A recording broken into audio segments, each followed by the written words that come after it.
Alors aujourd'hui, on va approfondir un terme qu'on a survolé plusieurs fois dans nos méditations, c'est le thème de Babel.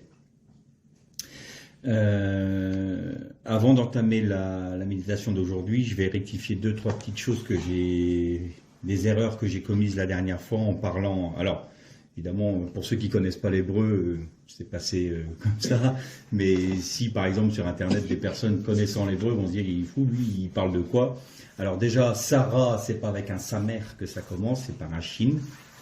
Donc voilà, ça c'est une rectification. Et quand j'ai parlé des prêtres, vous savez, quand j'ai parlé de trois piliers de l'univers, j'ai dit que les prêtres étaient élus parmi les hommes, parmi les prêtres c'était le grand prêtre, et j'avais dit que c'était les gadolim, non ça veut dire les grands, c'est les kohanim. Le Kohen c'est le prêtre, et non pas gadol.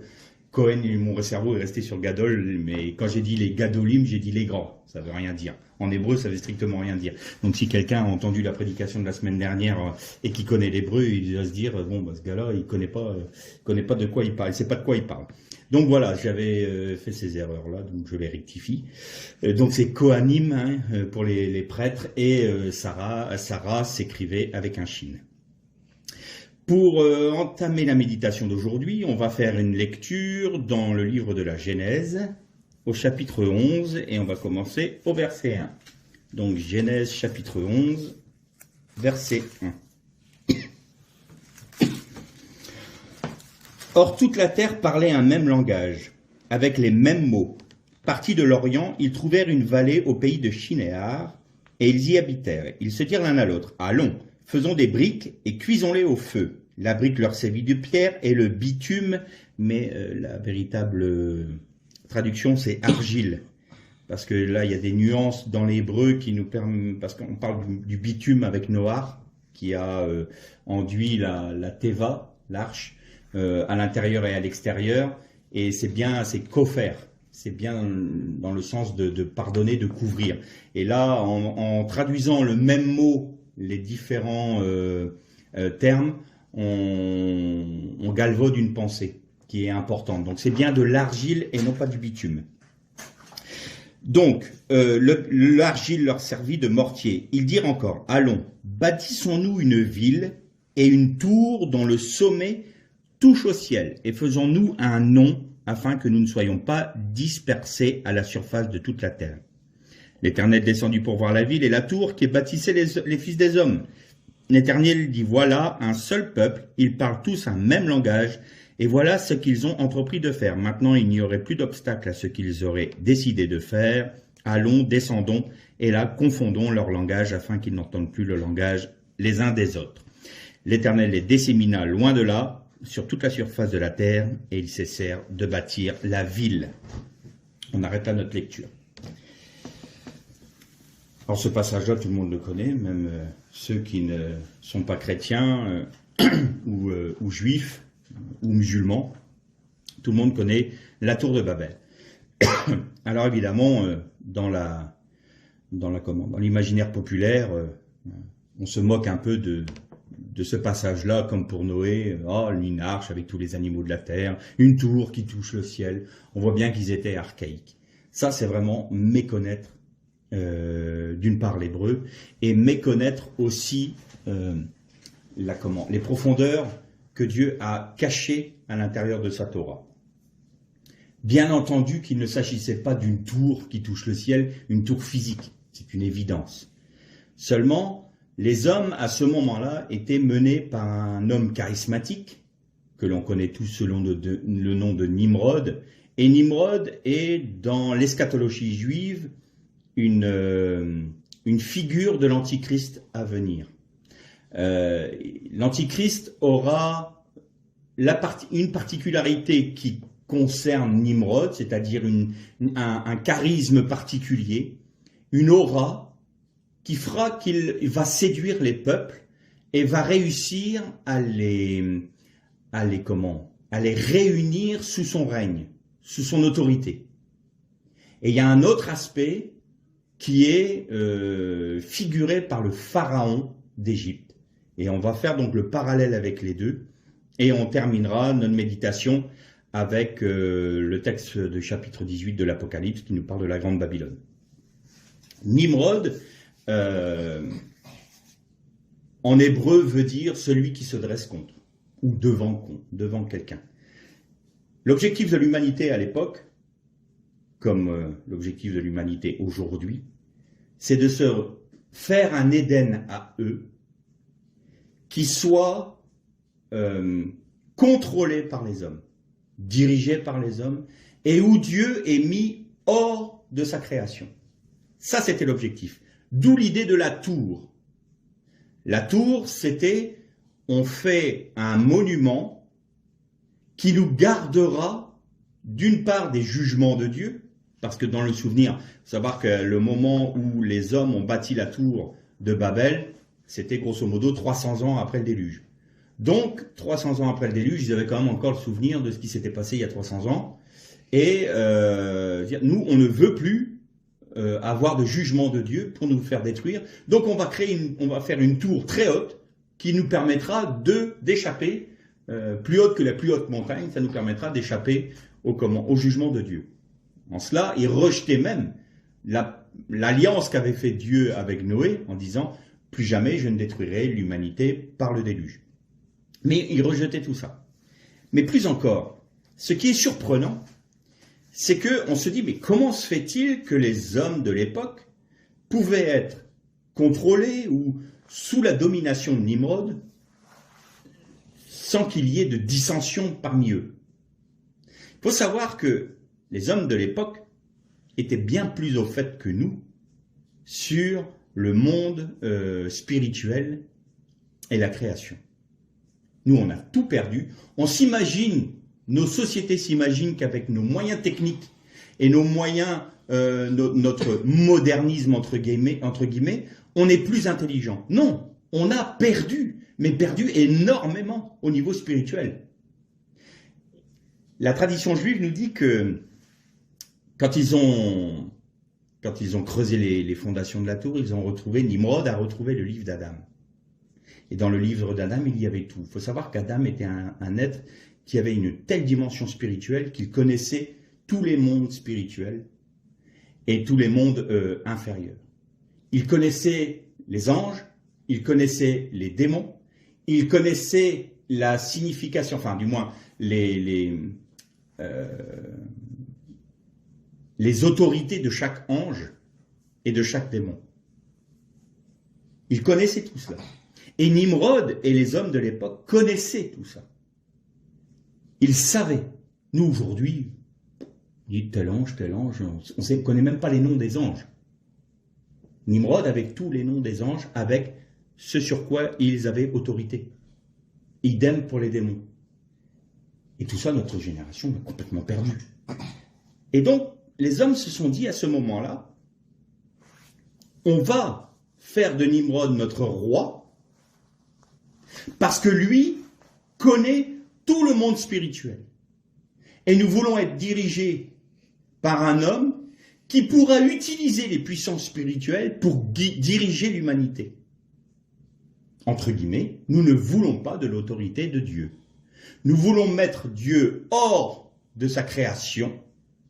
Nous voulons faire notre propre monde. Donc, bâtissons-nous une ville, bâtissons-nous une tour et faisons-nous un nom. Bâtissons-nous une ville, c'est-à-dire restons assemblés dans un même endroit, parce qu'on sait toujours qu'une ville, l'image d'une ville, aujourd'hui on dirait d'une nation, est plus facile à gouverner que de multiples villes. Donc faisons-nous une ville, une tour, la tour qui est la représentation de notre rébellion contre Dieu, et faisons-nous un nom, c'est-à-dire on se soustrait de l'autorité de Dieu pour prendre nous-mêmes entre nos mains notre propre destinée. Donc ça, c'était les hommes de l'époque de Nimrod. Il est dit que du temps de Nimrod, de Babel, les hommes utilisaient les puissances démoniaques, faisaient appel aux démons pour se rebeller contre Dieu et pour les aider dans tout ce dont ils avaient besoin, entre guillemets, donc pour les maladies, pour les récoltes, pour toutes ces choses-là. Ils faisaient appel à des puissances démoniaques des puissances angéliques, pour pouvoir subvenir à leurs besoins. Donc, j'ai envie de dire qu'à l'époque, comme ils étaient unis, tous les moyens techniques qui étaient mis en œuvre réussissaient. Ils étaient confrontés à un problème, ils trouvaient tout de suite, par les puissances occultes, la solution hors de Dieu. Donc, on va prendre un exemple qui va nous parler de manière criante. Si on paraphrase et si on remet à l'ordre du jour, ils tombaient sur le coronavirus, ils avaient le vaccin tout de suite. C'était réglé, mais un vaccin efficace, hein. Pas celui, pas les quelques millilitres d'eau salée qu'on nous met, puisque visiblement il ne fonctionne pas très bien. Et tout ça pourquoi? Parce qu'ils étaient unis. Parce que c'était une unité, et l'unité apporte toujours la bénédiction. Donc Dieu ne peut pas détruire quelque chose qui est uni. Et ça, les hommes le savaient. Et Nimrod le savait. Tant que nous resterons unis, nous aurons de la force, nous aurons une puissance, parce que c'est la loi, c'est une loi spirituelle. Ça, nous, aujourd'hui, on l'a complètement perdu. C'est pas... Ah non, il faut désunir. Rester unis. Et c'est la raison pour laquelle les hommes disent, de peur que nous soyons dispersés sur toute la surface de la terre. Parce que si ça arrive, alors nous perdrons notre puissance spirituelle. Alors nous serons soumis aux événements. La nature pourra venir contre nous. Et Dieu pourra utiliser la nature pour nous reprendre, pour nous châtier. Restons unis, faisons notre propre destinée, et en faisant cela, les puissances angéliques que nous allons invoquer vont pouvoir nous donner les solutions à nos problèmes que nous rencontrons, mais on ne veut surtout pas de Dieu. Donc voilà ce qu'était Babel à l'époque. Et c'est la raison pour laquelle Dieu descend et dit, qu'est-ce qu'ils font? Comme si Dieu ne savait pas ce qu'ils faisaient. Et alors ça donne l'impression que Dieu est impuissant, on dit, ah mince, ils vont arriver à leur fin. Ah, il faut que je réagisse parce que... Non, Dieu savait très bien. Un jour, Babel sera achevé. Vous avez vu que la ville et la tour sont restés inachevés parce qu'ils ont été dispersés. Donc Dieu a confondu les langages pour qu'ils ne puissent plus continuer à avoir des moyens occultes qui règlent tous les problèmes qu'un homme peut trouver. Bien sûr, ils ne trouvaient pas le problème à leur salut. Hein. Là, c'était vraiment les hommes hors de la présence de Dieu, qui ne voulaient pas de Dieu. Mais pour le temps sur la terre, ce qu'ils voulaient, c'était subvenir à leurs besoins, faire leur propre monde, faire leur propre société sans Dieu, et avec des moyens occultes. Et on nous dit toujours qu'il faut qu'il y ait dans le pshat, c'est-à-dire dans le texte littéral, il faut qu'on ait une preuve de ce que l'on dit quand on va chercher dans les secrets de la parole, dans l'hébreu. Il faut qu'on trouve une pensée, il faut qu'elle se réalise, il faut qu'elle soit corroborée par le texte original, du moins par le texte écrit. Eh bien, quand Dieu dit à Abraham, c'est moi qui t'ai fait sortir d'Our en Chaldée. C'est ce qui est marqué dans nos traductions. Alors, ce n'est pas faux, parce que les Kisdim, c'est bien les Chaldéens, mais il y a une autre signification en hébreu. Our, Kisdim, c'est un dérivé là pour racine or, qui veut dire la lumière, et Kisdim veut dire aussi démon. Et on peut traduire, c'est moi l'Éternel qui t'ai fait sortir de la lumière des démons. Il est sorti de Chaldée, il est sorti du monde babylonien. Il était contemporain avec Nimrod, Abraham. Et donc l'Éternel dit à Abraham, c'est moi qui t'ai fait sortir de la lumière des démons, d'Our en Kisdim. Et donc, on comprend mieux pourquoi Abraham, tout d'un coup, s'est mis à trouver le Dieu unique. Pourquoi? Parce que Babylone vient de l'acadien Babilin, qui veut dire la porte des dieux. Bien sûr, la porte des dieux, pourquoi? Parce qu'ils sacrifiaient à des démons pour avoir une autorité, pour pouvoir subvenir à leurs besoins. Donc l'humanité de l'époque était une humanité pleinement idolâtre, qui sacrifiait aux démons. Donc, ils étaient conduits par quoi? Par la lumière des démons. Et on a fait une série d'études sur la lumière du Messie. Eh bien, il y a ceux qui vont être conduits par la lumière du Messie et ceux qui sont conduits par la lumière des démons. Et Abraham, les sages d'Israël nous enseignent que Abraham était un homme qui recherchait l'origine. Il s'était dit, mais il y a bien un créateur. Et vous savez que Elohim le nom de Dieu Elohim, c'est presque le même mot que nature en hébreu. Donc le créateur. Et il cherchait ce créateur. Et la tradition juive nous dit que Abraham a cherché dans toutes les religions. Il a cherché dans toutes les idoles. Il a servi des idoles. Il a cherché à savoir si c'était éteint. Et tout d'un coup, il nous dit qu'il était sur une montagne et il a regardé la nature et il a dit, qui es-tu? Et Dieu lui a dit, je suis l'Éternel, El Shaddai, Lech Lecha. Maintenant, sors du pays dans lequel tu es, sors de la maison de ton père. Et c'est comme ça que Dieu s'est révélé à Abraham. Et donc, Abraham a trouvé le Dieu créateur, le Dieu unique.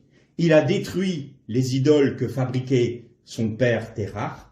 Il fabriquait des idoles, des Ashtartés, et des Téraphim, nous dit la Torah orale. Et Nimrod a jeté Abraham dans une fournaise de feu pour le tuer. Or, comme Abraham se confiait en l'Éternel, il avait déjà sa foi en l'Éternel à ce moment-là, il a été délivré du brasier. Son frère a voulu, qui était un peu plus tendancieux, il ne savait pas trop s'il fallait suivre Nimrod, s'il fallait suivre Abraham, donc il n'a pas choisi jusqu'à ce qu'il voit. Et quand il a vu Abraham sortir du brasier sans rien, il a dit « Ah, moi je suis Abraham !» Nimrod l'a jeté dedans et il en est mort. Donc le frère d'Abraham s'appelait Hachan, d'où Lot qui a été pris par Abraham pour sortir d'Our en Chaldée. Bon, là j'ai un peu digressé, mais voilà un peu ce qui s'est passé. Donc, Babylone, la fin du texte que l'on a vu, c'est la ville de Babylone et la tour de Babylone, de Babel, la construction s'est arrêtée au moment où les hommes ont été dispersés sur toute la terre. Maintenant, on va nous arrêter un peu sur la construction, parce qu'il y a un parallèle. Nimrod était tout à fait au courant, ça va vous surprendre ce que je vais dire. Adam a eu la connaissance de toute l'histoire de l'humanité. Tout comme Moshe, quand il a été sur le mont Sinaï, il a vu tout du commencement jusqu'à la fin de l'humanité lui aussi. Il est monté 3 fois 40 jours au Sinaï. Et il est monté toujours plus haut pour recevoir la révélation de Dieu. Vous voyez qu'au début, il a les premières tables des 10 paroles. Parce qu'on dit les 10 commandements, mais ce n'est pas 10 commandements, il n'y en a que 9. Le premier, c'est une carte de visite. Je suis l'Éternel, ton Dieu, qui t'ai fait sortir du pays d'Égypte. Il n'y a pas de commandement, là. Il n'y a pas d'ordonnance. C'est bonjour, je me présente. Je suis l'Éternel, ton Dieu, qui t'ai fait sortir du pays d'Égypte. Il faut que le peuple sache ça. Et ensuite, tu n'auras pas d'autre Dieu. Et là, il y a des commandements. Donc, c'est les 10 paroles. Et nous savons que ces 10 premières paroles ont été brisées lorsque le peuple a fait son veau d'or. D'or ou de bronze. C'est plus précis. Et c'est c'est même, si on veut être vraiment précis, c'est un veau masqué. C'est exactement le terme en hébreu, un veau masqué. Je suis sûr qu'il y a des choses à découvrir là-dedans. C'est pas mon sujet aujourd'hui, donc on verra ça plus tard. Et donc, Moïse a la première mouture, j'ai envie de dire. Et les rabbins nous disent que si Israël avait reçu ces tables-là, il n'aurait jamais plus péché. Pourquoi? Parce que c'était les tables de la loi du Mashiach. Et quelques temps après, quand Jésus est né, et que Jésus a annoncé sur la montagne, pendant son sermon sur la montagne, il disait, vous avez entendu dire, mais moi je vous dis. Et là, il ramenait les premières tables de la loi en Israël. C'est-à-dire que là, Jésus, le Messie, apportait la Torah du Messie. Moïse remonte avec d'autres tables qu'il avait taillé lui-même, et Dieu a écrit une deuxième mouture des lois, qui est légèrement différente. Et ensuite, donc, il monte en révélation, et il va encore plus loin, parce que Dieu lui dit, voilà, maintenant tu apportes tes tables, et moi je vais écrire dessus. Et je vais te donner d'autres commandements. Et il y a une plus grande révélation dans la Torah. Et la troisième fois, quand il y va, là, il est dans les cieux. Là, il est arrivé dans les maïm d'en haut. Et il voit le sanctuaire céleste. Et c'est la raison pour laquelle Dieu lui dit, fais tout selon le modèle que je t'ai montré sur la montagne. Donc là, Moïse est monté de révélation en révélation. Il a été de plus en plus haut. Donc Moïse, à ce moment-là, il a vu toute l'histoire de l'humanité. Et Adam, lui, avait vu toute l'histoire de l'humanité. Et il l'avait écrit. Voici les engendrements d'Adam, les Toldot. Le Sefer Toldot à Adam. Et là, nous savons que Adam a écrit les généalogies et les engendrements de l'humanité. Et Nimrod était au courant. Et Nimrod savait très bien qu'un jour, il y aurait une ville aussi. Il y aurait une tour aussi. Et il y aurait un Messie. Et Nimrod a dit ça, je ne le veux pas. Je veux que la ville, ce soit nous qui la bâtissions les hommes. Je veux que la tour, ce soit nous qui la bâtissions. Et je veux que nous soyons notre propre Messie. Donc lui-même. Et voilà comment a commencé à se construire Babel. Et Babel a été construite dans la vallée de Shinéar, nous est-il dit. Et Shinéar, ça veut dire secouer en hébreu. Et pourquoi secouer? Parce qu'il n'y a pas de fondement. C'est une vallée luxuriante. Hein. C'était magnifique. Il nous est dit, c'était comme un jardin. En fait, ils avaient trouvé leur Éden à eux. Sauf qu'il n'y avait pas de pierre, c'était limoneux. Et les rabbins nous disent, ils ne pouvaient pas trouver de pierre pour faire leur tour. Ils ne pouvaient pas trouver de pierre pour faire leur ville. Qu'est-ce qu'ils ont fait? Ils ont fait des briques. Donc, c'est les hommes qui ont façonné leur propre pierre. Et ils ont pris de l'argile, pas du bitume, de l'argile. L'argile, ça vous dit rien? 4e Empire, les orteils à moitié en fer, à moitié argile, c'est friable.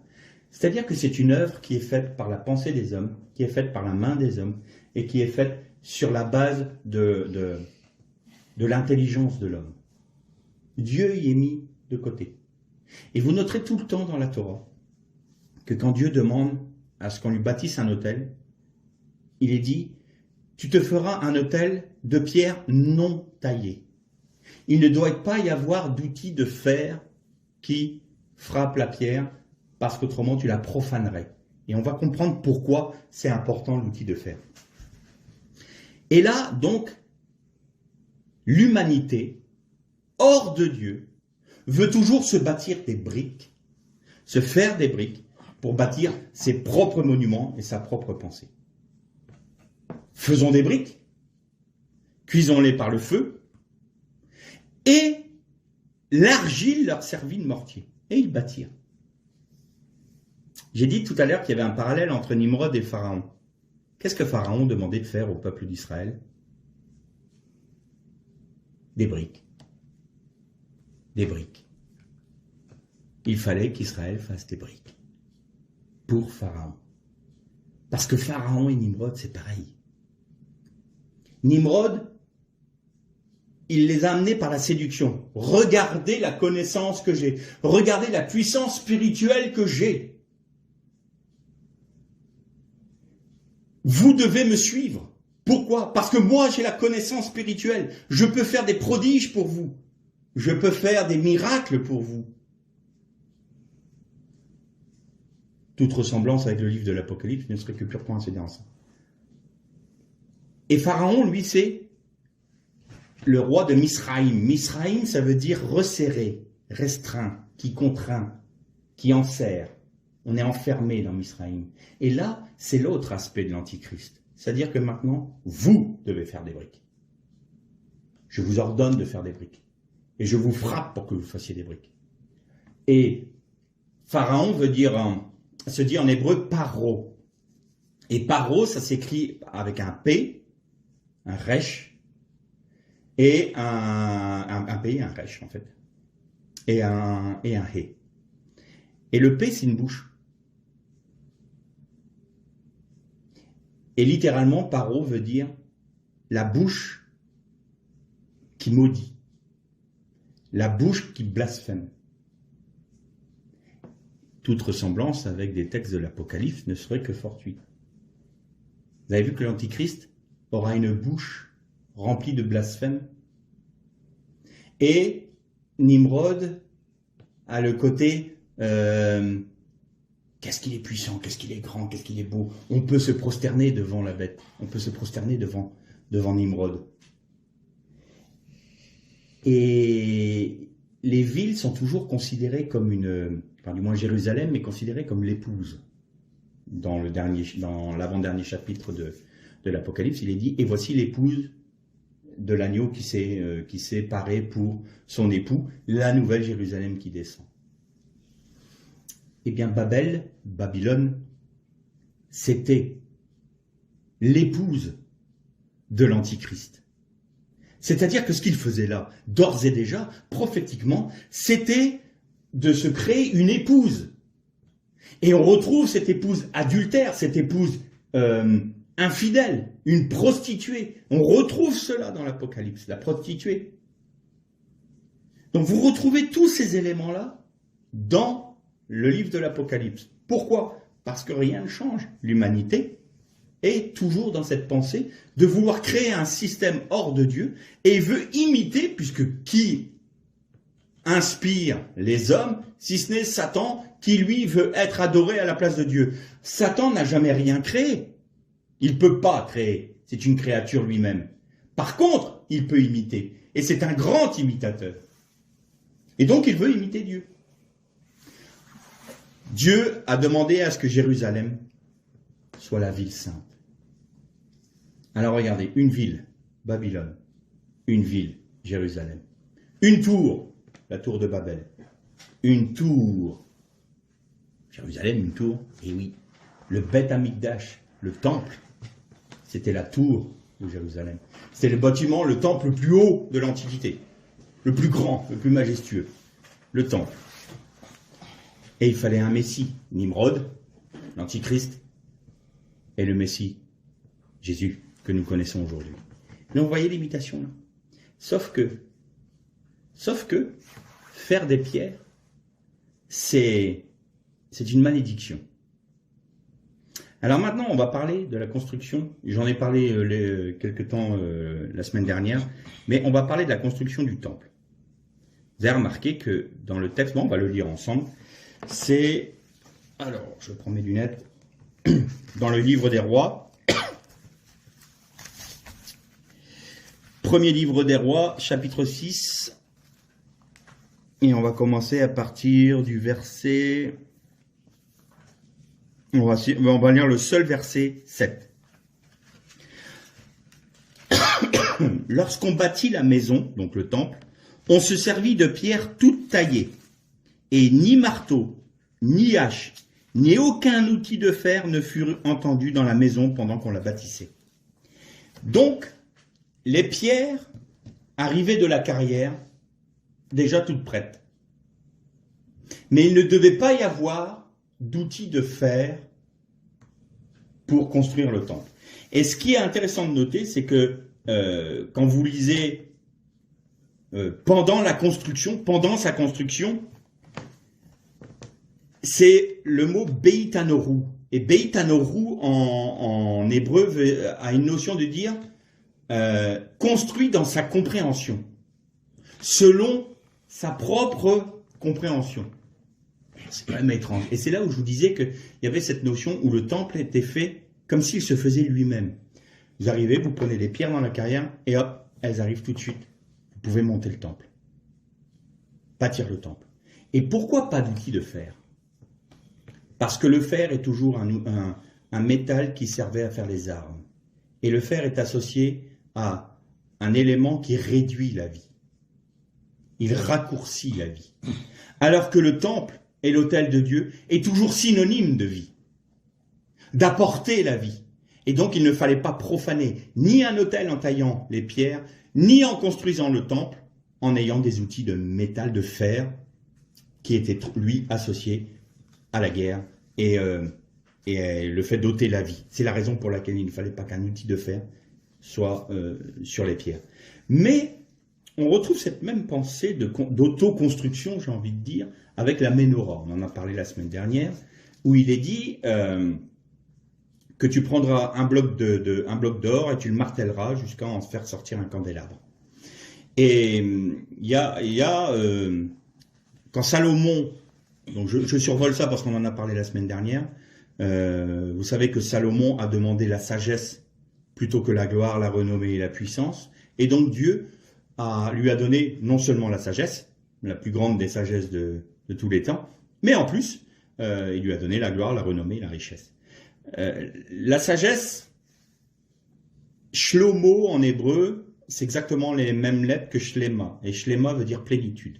Salomon, en demandant la sagesse à Dieu, a fait descendre la plénitude de la gloire de Dieu sur Israël.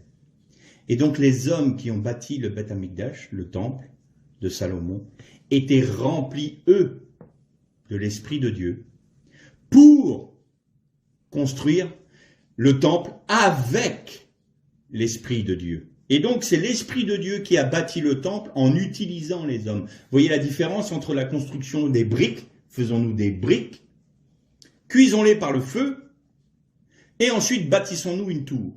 Et là, c'est dit, non, tu vas dans la carrière, tu prends des pierres qui sont taillées par les ouvriers de la carrière, sans fer. Alors, comment ça s'est fait? C'est là que les rabbins disent, ben, ça a dû se faire miraculeusement, parce que sans outils, comment voulez-vous qu'on taille des pierres? Quoi qu'il en soit, les pierres étaient taillées dans la carrière. Elles arrivaient au top, au lieu du chantier, et elles étaient posées directement. Donc, là, il y a une grande différence entre faire des briques et pas les construire avec de l'argile, c'était que de la pierre. C'était ce qu'on appelle poser un mur en pierre sèche. Il n'y a pas de mortier. Ça s'emboîte, c'est parfaitement bien équilibré, bien taillé, de manière à ce que les pierres s'emboîtent les unes dans les autres. Et c'est magnifique, en fait, quand vous voyez les fondations du temple. Vous dites, mais incroyable. C'est incroyable. Bien que les fondations soient du deuxième temple, mais on retrouve quand même des vestiges dans les souterrains. Et quand vous regardez les pierres qui sont énormes et quand vous voyez les joints, je me dis, ouf, les bâtisseurs de l'époque, ils étaient des génies à côté de ce que nous, on est capable de faire aujourd'hui. Hein. On n'est même plus capable de faire ça. Donc cette différence, elle est là. Il n'y a pas de mortier, il n'y a pas d'argile et il n'y a pas de briques. Et donc, pour la Ménorah, il est dit qu'il fallait qu'il y ait des hommes remplis de sagesse. Sagesse, c'est chokhma en hébreu. Et vous la retrouvez, cette notion de sagesse, dans les 10 attributs de l'Éternel. Vous avez la bina et la chokhma. La bina, c'est l'intelligence, et la sagesse, c'est la chokhma. C'est deux, on appelle ça les sphères, des 10 sphères des attributs de Dieu pour créer le monde. Et donc, c'est les deux éléments, c'est les deux séphirotes les plus hautes qui soient. La sagesse de Dieu et l'intelligence de Dieu. Et donc, c'est ce qui a été utilisé pour faire le temple et pour faire la Ménorah. La sagesse, la chokhma. Et pourquoi la bina? Simplement parce que bâtir, c'est bana.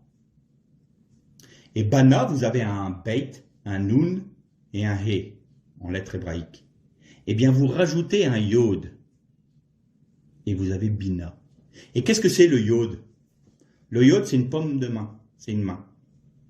C'est le symbole protosinaïque de l'hébreu. Et donc, ça veut dire quoi? Ça veut dire que les hommes ont accepté que la main de Dieu soit sur eux pour bâtir le temple de Jérusalem. Et donc, ils étaient animés par la bina, par l'intelligence de Dieu. Et c'est la raison pour laquelle ils pouvaient bâtir le temple sans outillage. Donc, voyez la différence entre des hommes qui veulent bâtir eux-mêmes leur propre religion, j'ai envie de dire, et quand c'est l'Éternel qui bâtit ce qu'il veut faire, son œuvre sur la terre. Donc vous avez deux postérités. Une postérité de ceux qui vont vouloir suivre la postérité de Caïn, qui sont manifestés avec Nimrod, Babel en faisant des briques. Et il y a ceux qui vont accepter de faire des autels non taillés, c'est-à-dire que la pensée de l'homme ne va pas imaginer comment la pierre doit être faite. Et ce n'est pas un outil qui sert à la guerre qui va tailler la pierre dans l'œuvre de Dieu. C'est-à-dire, ça va très loin. Ça veut dire que tous ceux qui ont mis à mort des gens au nom de Dieu sont condamnés rien que dans ce texte-là. Parce que le fer ne doit pas être utilisé dans l'œuvre de Dieu.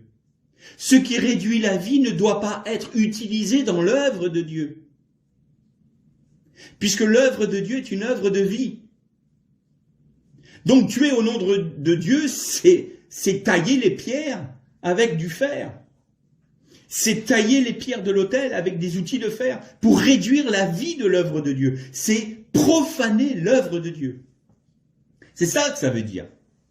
Vous allez me dire, mais attendez, il y a eu des moments, Dieu a demandé à ce qu'on juge et qu'on tue des personnes qui ont péché. Oui, selon un tribunal.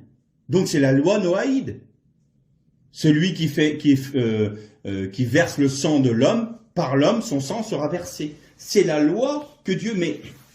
C'est Dieu qui juge, c'est-à-dire que l'homme ne fait que exécuter un ordre qui vient de Dieu. Parce que Dieu est juste. C'est Dieu qui condamne. C'est l'homme qui exécute. Vous voyez la différence? C'est pas l'homme qui prend autorité pour dire « T'inquiète pas Seigneur, pour toi je vais tuer. » Non. Non, tu profanes mon œuvre. Vous voyez la différence? C'est l'homme qui dit, c'est Dieu qui dit à l'homme, celui qui fera telle chose abominable sera mis à mort. C'est Dieu qui prononce le jugement. C'est l'homme qui exécute, mais le jugement ne vient pas de l'homme. D'accord? Voilà la différence. Et Dieu est souverain. Dieu fait ce qui est juste. Et c'est pas à nous de juger de ses jugements, j'ai envie de dire. On n'est pas là pour ça. Dieu choisit, c'est lui qui fait. Quand le peuple d'Israël a péché, quand le peuple d'Israël s'est détourné de Dieu et a lui-même offert des sacrifices aux idoles, qu'est-ce qui s'est passé? Eh bien, Jérémie nous en parle, Ézéchiel nous en parle et Ésaïe nous en parle. On va lire les textes et vous allez voir que c'est très intéressant. Rappelez-vous, Babylone a été construite avec des briques. Pharaon demandait à ce que des briques soient fabriquées par le peuple de Dieu. Et c'était une servitude. C'était un esclavage. Eh bien, regardons. Premier texte, dans Ésaïe 65, à partir du verset 2.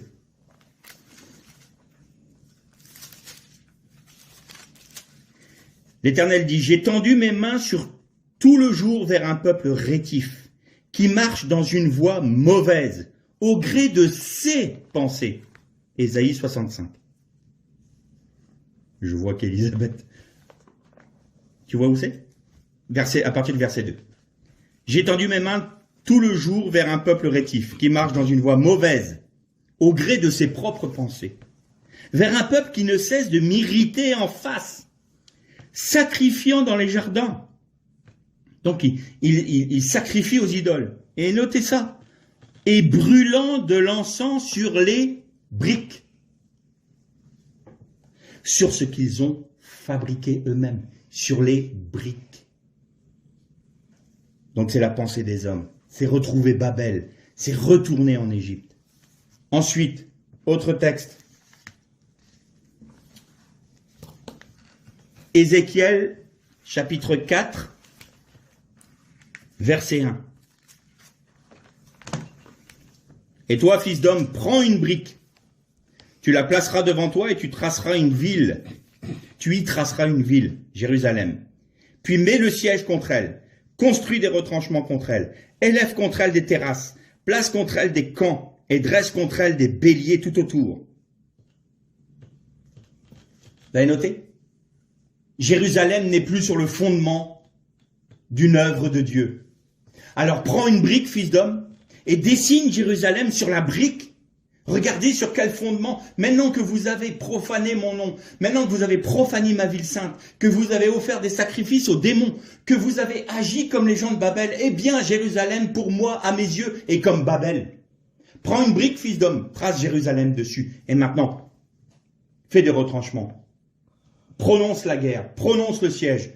Ézéchiel prophétisait l'avènement de Babylone, du roi de Babylone qui allait prendre Jérusalem, mettre à sac Jérusalem, et le prophétiser la déportation à Babylone.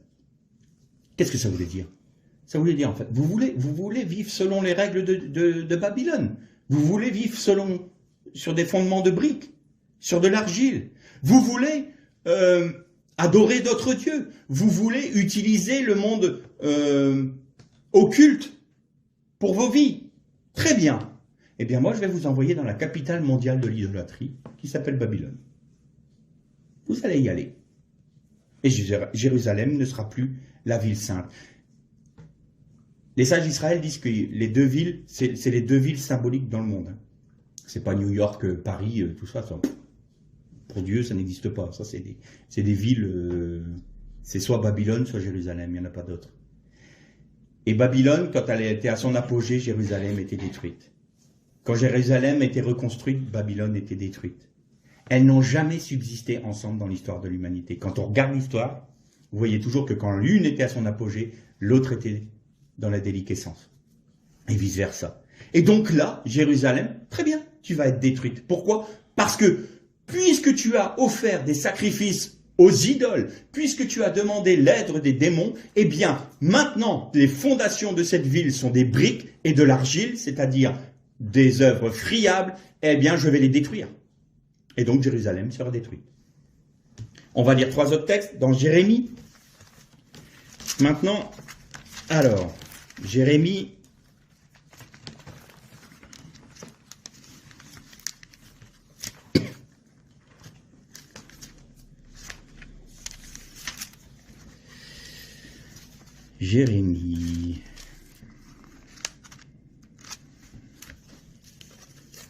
Alors, Jérémie 43, on va lire à partir du verset 7, 43. Ils allèrent au pays d'Égypte, car ils n'écoutèrent pas la voix de l'Éternel, et ils arrivèrent à Tarphanès. Ils allèrent en Égypte. Vous voyez, c'est comme aller à Babylone. La parole de l'Éternel fut adressée à Jérémie à Tarphanès en ces mots. Prends en main de grandes pierres et dissimule-les sous les yeux des hommes de Juda dans l'argile de la terrasse en briques qui est à l'entrée du palais du Pharaon à Tarphanès. Vous avez noté? Prends de grandes pierres. Prends des pierres qui symbolisent les fondations de Jérusalem, la construction de Jérusalem. Et tu les enterres sous quoi? Dans de l'argile, du parvis en briques. Du parvis en briques. Là encore, puisque vous avez voulu adorer des démons, eh bien maintenant, vous allez y retourner.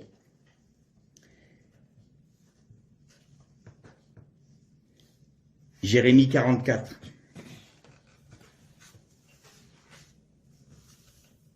Verset 1, parce que là on va aborder un autre thème. Parole qui fut adressée à Jérémie sur tous les Juifs habitant au pays d'Égypte, habitant à Migdol, Tarphanès et Nor, pays de Patros, en ces mots. Ainsi parle l'Éternel des armées, le Dieu d'Israël. Vous avez vu tout le malheur que j'ai fait venir sur Jérusalem et sur toutes les villes de Juda. Voici qu'elles ne seront plus aujourd'hui que ruines, et il n'y aura plus d'habitants. Voilà. Ce que fait que quand le peuple de Dieu devient idolâtre, il est ramené à Babylone. Et donc les captifs de Babylone, et je vais terminer par cela, il nous est conté à travers Néhémie la servitude qu'il y avait en Babylonie à l'époque. Et dans le psaume 139 de mémoire, mais là je suis plus très certain, il est dit comme ça, nous pleurions au bord du fleuve de Babylone, et nous avions suspendu nos harpes au sol, parce que Jérusalem était détruite par le feu. Et les fils du pays venaient nous voir et disaient, chantez pour nous des cantiques de Sion, réjouissez vos cœurs, chantez pour nous des cantiques de Sion. C'est très intéressant ce texte. Pourquoi? Parce que dans le peuple d'Israël de l'époque, il y en avait certains, ils s'étaient installés à Babylone. Ça ne posait pas de problème de chanter des cantiques. Oh ben, c'est pas grave, on peut rester à Babylone. On chante des cantiques à la gloire de Dieu. Béni soit le Seigneur, on se tourne vers Jérusalem et on se complaît là-dedans. Et vous avez d'autres cœurs, j'ai envie de dire, tels Néhémie, Esdras, Zorobabel, Zacharie, qui sont là et qui pleurent. Ils se lamentent. Ils pleurent parce que le témoignage de Dieu est bafoué sur la terre, parce que Jérusalem est détruite et parce que le temple est en ruine. Comment voulez-vous, nous dit le texte, comment voulez-vous que nous chantions des cantiques alors que la ville de Sion est détruite et que son temple est en ruine? Comment voulez-vous qu'on chante des cantiques de Sion? C'est pas possible pour nous, on peut pas. Et pourtant, il y en avait certains dans des synagogues qu'ils avaient construites à... ils étaient en train de chanter des cantiques. Merveilleux, c'est merveilleux. Oh, c'est pas grave, on est à Babylone. Regardez avec notre temps. Aujourd'hui, il y a des événements graves qui se produisent. Alors, tout le monde est en train de voir la guerre de Gog et de Magog, là, parce qu'il y a l'Ukraine qui a été attaquée par la Russie. On va avoir tous les prophètes possibles et imaginables. Il y a eu le même coup avec le Covid, il y aura le même coup. Bon, on a eu 2 guerres mondiales. Je pense que c'était encore plus grave que l'époque. Mais là, il y a la bombe atomique. Alors, regardez Israël. C'est ça. Le figuier. Quand les branches vont être plus tendres et que les feuilles vont sortir, vous savez que le temps est proche. C'est Israël l'aune. Si vous voulez avoir un jugement eschatologique, cherchez Israël, ne regardez pas la Russie. Même si la Russie sera utilisée, c'est pas la Russie qui donne l'aune dans le monde, c'est Israël. Je ferme la parenthèse. Et donc, aujourd'hui, il y a des chrétiens qui sont là et qui se complaisent très bien dans Babylone. Bien sûr que Babylone existe toujours, bien sûr que Babylone se reconstruit, bien sûr que la tour augmente, bien sûr que la tour grandit, bien sûr qu'elle est en train de s'achever. Et un jour, Pharaon Nimrod va venir prendre le contrôle de tout cela. Et nous, qu'est-ce qu'on nous dit? Qu'est-ce que nous dit Babylone aujourd'hui? Chantez des cantiques. Vous pouvez chanter, vous pouvez faire vos cultes, hein, vous pouvez faire vos réunions, mais vous ne sortez pas du cadre qu'on vous donne. Vous devez accepter ce qu'on vous demande d'accepter. Vous devez faire ce qu'on vous demande de faire. Vous devez penser ce qu'on vous demande de penser. Vous devez dire ce qu'on vous dit de dire.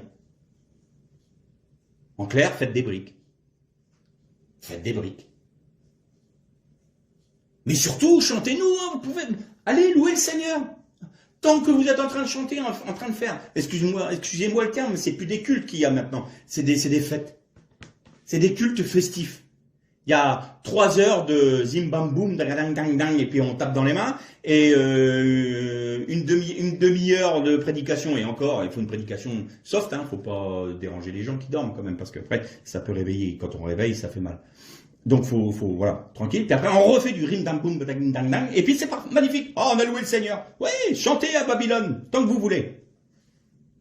Mais le Seigneur nous dit une chose, sortez du milieu d'elle mon peuple. Qui c'est aujourd'hui, qui, dans le peuple de Dieu, a accroché ses harpes au sol et est en train de pleurer sur l'état de déliquescence du christianisme? Qui? Ah non, on a une église de 5000 membres, c'est béni, tu parles. Tu parles. Combien il y a de convertis? Combien de personnes qui sont consacrées à Dieu? Combien il y a de personnes qui ont donné toute leur vie et qui sont prêts à tout abandonner pour Christ? Combien? 3 dans tes 5000? C'est possible, j'en sais rien. C'est pas la quantité qui compte, c'est la qualité. Où sont les Néhémie aujourd'hui? Où sont les Esdras aujourd'hui? Où sont les Zorobabel aujourd'hui? Où sont les Zacharie aujourd'hui? Ils sont où? Ben, ils sont là, et heureusement, parce qu'autrement, il n'y aurait plus de christianisme. Parce qu'autrement, le Seigneur serait obligé de revenir tout de suite, parce que tout s'effondrerait. Il y en a encore 7000 qui n'ont pas fléchi le genou devant Baal. Ça, je le crois. Mais ce n'est pas la majorité. C'est pas la majorité. Il y en a beaucoup qui chantent dans les rues de Babylone, des cantiques de Sion, à partir du moment où ils font des briques. Et j'ai dit souvent à mes enfants, je dis on est dans un monde où, effectivement, on est comme en Égypte, on est obligé de faire des briques. Ça veut dire quoi, concrètement? Pour travailler, on est obligé d'utiliser des moyens techniques, technologiques. Tiens, ça rappelle pas Babylone, qui trouvait des solutions à tous leurs problèmes dans la technologie et dans... Ça rappelle certaines choses. Hein. Eh bien, on est obligé de les utiliser. Mais quand je dis quand Pharaon nous oblige, nous contraint à faire 10 briques, pourquoi en faire 12? Pourquoi prendre plus qu'on a besoin vraiment? Pourquoi? Ça, c'est se conformer à Babylone. Ça, c'est se complaire dans Babylone, alors que le Seigneur nous demande d'en sortir. Tour, en hébreu, se dit Migdal. Et Migdal vient de la racine Gadal. Gadal qui veut dire grande. Et Gadol veut dire grand. Vous avez noté que Babylone, la tour, le Migdal de Babylone, n'a pas été achevée. Et au chapitre 18 de l'Apocalypse, vous avez Babylone, Migdal, Amygdal, Babylone la grande. Agadal plutôt, pardon. Babel Agadal. Babylone la grande. Ça veut dire que la tour de Babylone sera achevée dans l'Apocalypse. Il nous parle de l'achèvement de cette tour. Ça veut dire quoi? La tour qui touche les cieux, qu'est-ce que c'est? Il y a un texte très intéressant dans l'Apocalypse 18, vous le retrouverez, je vais vous le citer de mémoire, où il est dit « Elle est jugée, Babylone la grande, car son péché s'est accumulé, s'est empilé jusqu'aux cieux. » Jusqu'aux cieux. Le péché de Babel, à la fin des temps, arrivera jusqu'aux cieux. Ça veut dire que la révolte des hommes initiés à Babel sous Nimrod trouvera son achèvement à la fin, juste avant que le Mashiach ne revienne, que Jésus ne revienne, parce que le péché des nations aura atteint son comble. Le péché de la tour du péché des hommes, j'ai envie de dire, sera arrivé jusqu'aux cieux. Et il est dit que Israël est mise entre parenthèses pendant le temps des nations, et tout comme Israël était obligé de faire des briques en Égypte jusqu'à ce que les Cananéens aient mis le comble à leur péché, aujourd'hui encore Israël est mis en exil jusqu'à ce que le péché des nations, que la tour de Babylone soit achevée, c'est-à-dire que les nations aient mis le comble à leur péché. Alors vient le jugement. Pendant ce temps-là, Israël, tout comme ceux parmi les nations qui sont rattachés à Israël en Jésus-Christ, sont enfermés comme à Misraïm, comme en Égypte, et ils sont obligés de faire des briques parce qu'il faut bien vivre dans ce monde-là, on est bien obligé d'utiliser de l'argent. L'argent, c'est mammon. Et pourtant, on l'utilise tous les jours. On est bien obligé d'utiliser une forme de technologie. On est obligé de faire des briques. Mais on n'est pas obligé de s'y attacher. Je prends un exemple concret. Vous avez besoin d'une voiture. Alors, il n'y a rien de mal à avoir une voiture. Normal, même, j'ai envie de dire, c'est légitime. Mais est-ce qu'on est obligé d'en avoir 3, 4, 5? Ou est-ce qu'on est obligé d'avoir une voiture qui va en remontrer à l'autre? Vous voyez ce que je veux dire? Toujours plus. Pourquoi? Ça démontre notre amour de Babylone. Sur d'autres choses, sur d'autres points technologiques, sur une grande maison, un grand terrain, un grand ceci, grand cela, parce qu'on s'installe. Vous voyez ce que je veux dire? L'esprit de Babylone qui nous atteint. Et puis autre chose. Quand Babylone nous demande, nous exige de nous que nous pensions comme elle. Non, ça faut le refuser. Aujourd'hui, l'esprit de Babylone, l'esprit de Babel, voudrait imposer sa pensée dans les églises. Et quand les églises acceptent de penser comme Babel, elles ne font que offrir des sacrifices aux idoles. Elles ne font que utiliser le monde démoniaque pour faire avancer sa cause, j'ai envie de dire, parce que là, je ne sais même plus dire son œuvre, mais sa cause. Et donc, qu'est-ce qu'il y aura? Qu'est-ce qu'il y aura comme jugement à ce moment-là? Eh bien, ils seront sur des briques. Et il y aura les mêmes paroles que les prophètes.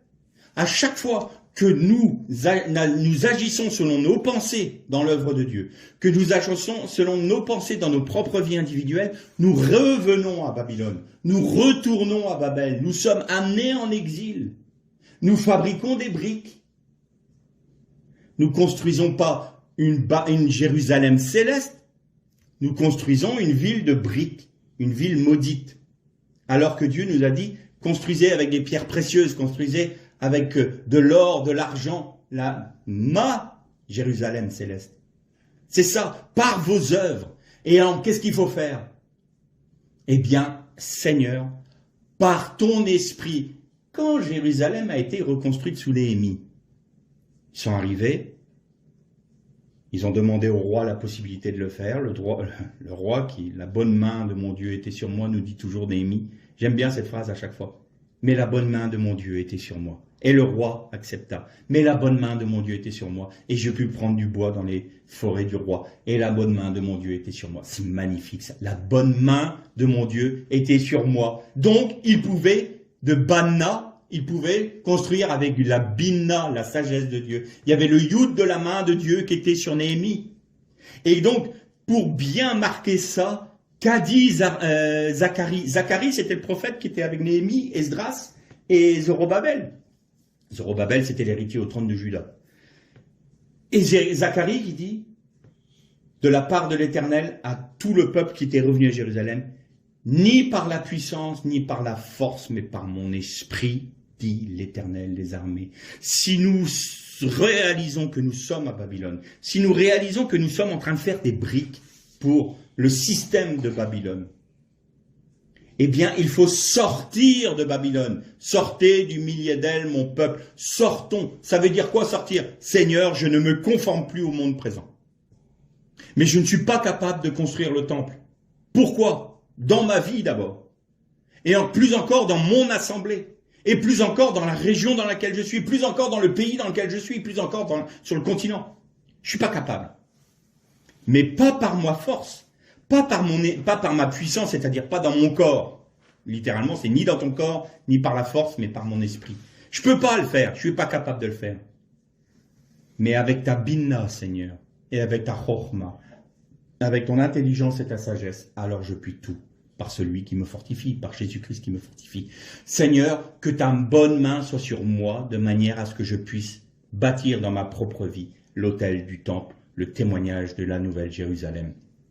Que mes œuvres soient des œuvres de gloire, des œuvres avec des pierres précieuses, avec de l'or, avec de l'argent, mais pas avec des briques et pas avec de l'argile, parce que les briques et l'argile sont signes de malédiction, alors que la pierre, les pierres précieuses, l'or et l'argent, c'est la nouvelle Jérusalem.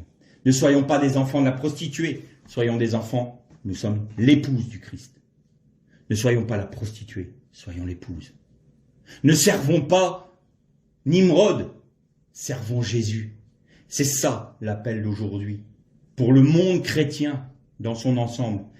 Cessons de chanter des cantiques de Sion dans les rues de Babylone.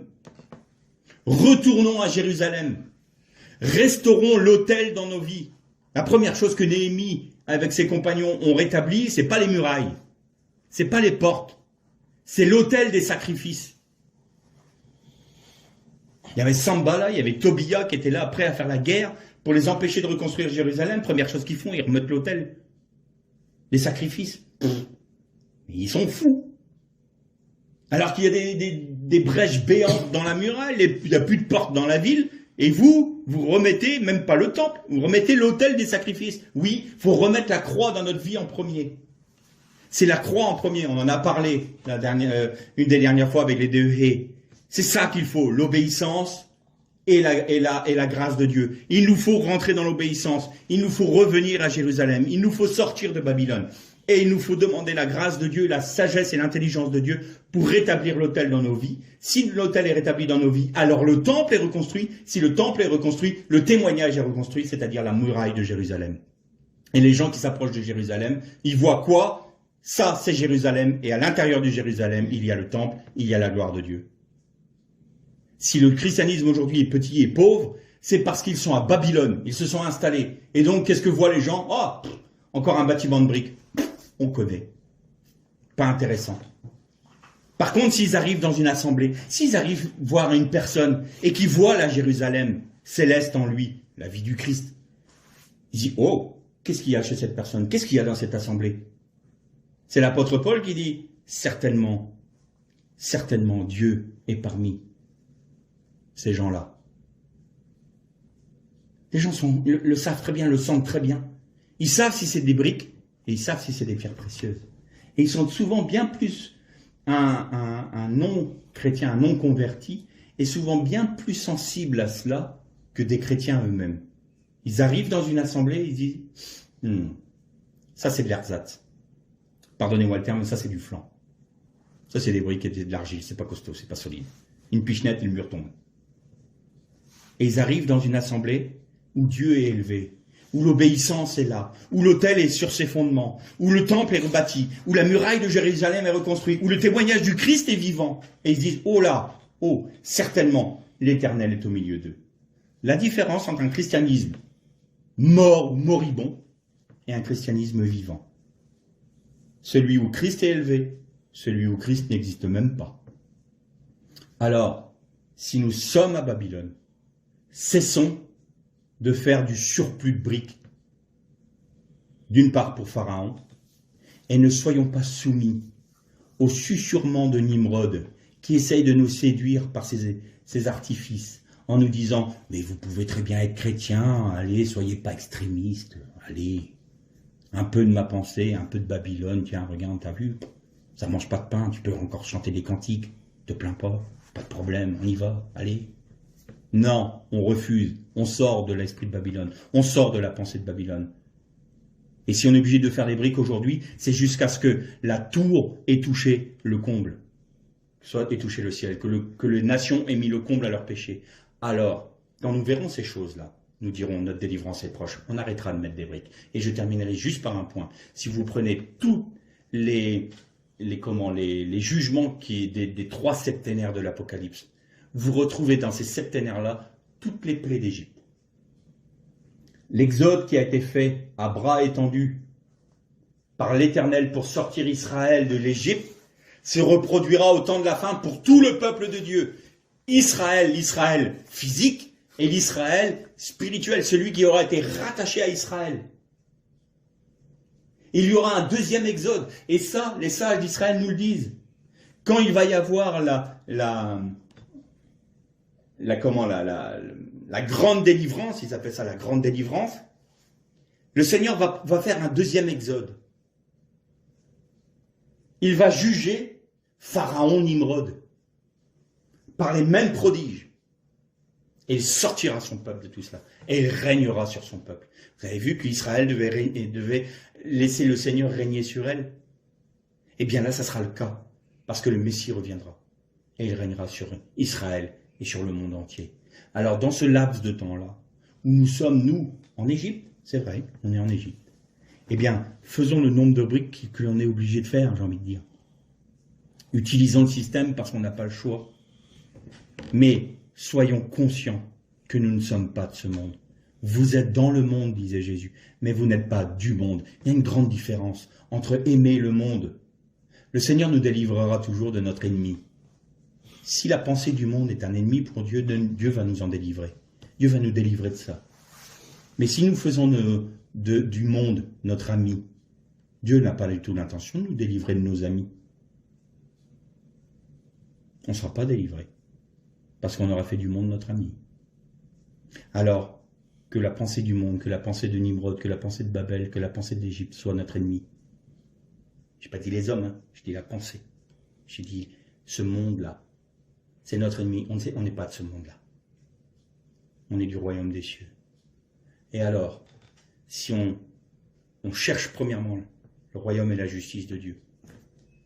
Le Seigneur va nous bénir dans ces temps-là. Il va nous garder.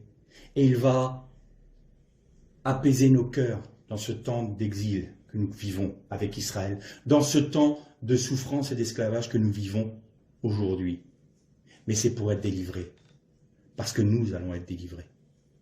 Levez les yeux quand vous verrez ces choses arriver, car votre délivrance est proche. Voilà ce que nous dit Seigneur. Alors arrêtons de gémir parce qu'il y a la guerre en Ukraine. C'est terrible pour les Ukrainiens. Je prie pour nos frères qui sont là-bas, pour ce peuple qui se fait détruire. Mais je prie aussi pour les Russes. Parce qu'ils n'ont rien demandé.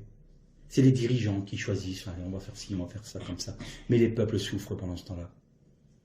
Je trouve aberrant que on s'en prenne à tout le peuple russe comme on le fait là aujourd'hui. Ça n'a pas de sens. Ça n'a pas de sens. Tout ça, c'est des réactions. Tout ça, c'est Babylone. Tout ça, c'est l'esprit du monde. Ne soyons pas embrigadés dans toutes ces choses-là. Prions pour l'Ukraine. Prions pour la Russie. Prions pour notre monde. Prions pour notre nation. Parce qu'elle en a grandement besoin. Et soyons des êtres de lumière. Ne soyons pas, comment dire, des gens qui sommes installés à Our, Kasdim, qui marchons sous la lumière des démons, mais soyons des êtres de lumière comme dont on a parlé la semaine dernière. C'est-à-dire que nous soyons l'huile sainte qui illumine la menorah des enfants de la lumière. Que le Seigneur vous bénisse.